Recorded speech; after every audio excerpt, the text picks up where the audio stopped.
Now that we've looked at the shape of the facial skeleton and the parts of the cranium that it's attached to, let's look at the individual facial bones and see how each of them contributes to the features that we've seen. We'll look at the 5 largest facial bones first. There are the frontal and zygomatic bones, the maxilla, the sphenoid bone, and the ethmoid bone. The frontal bone is a very large bone.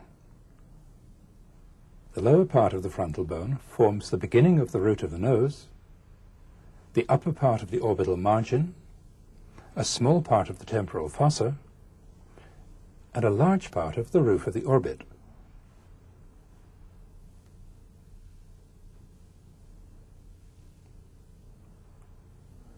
The frontal bone also forms most of the floor of the anterior cranial fossa. The part of the frontal bone near the midline is hollow. The hollow space is the frontal sinus, one of the paranasal sinuses, which we'll look at shortly. Next, we'll look at the zygomatic bone. The zygomatic bone forms the bony prominence of the cheek.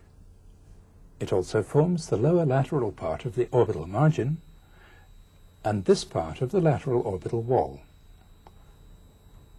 The zygomatic bone extends backward to meet the zygomatic process of the temporal bone, forming the zygomatic arch. Now we'll move forward and look at the maxilla.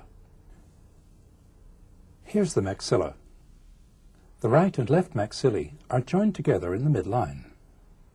On each side, the maxilla forms the lower medial part of the orbital margin and almost all of the floor of the orbit. The maxilla bears the upper teeth. On the underside, it forms much of the hard palate. The maxilla is hollow. It contains the largest of the paranasal sinuses, the maxillary sinus. To see the posterior part of the maxilla, we'll remove the zygomatic arch. Here's the back of the hollow part of the maxilla. Down here, the maxilla is joined to the bone behind it, the sphenoid bone.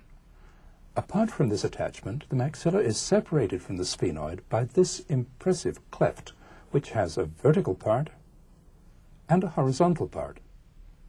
The vertical part of the cleft is called the pterygomaxillary fissure. The horizontal part of the cleft is called the inferior orbital fissure. The inferior orbital fissure, here it is from in front, separates the floor of the orbit, formed by the maxilla, from the lateral wall that's formed by the sphenoid.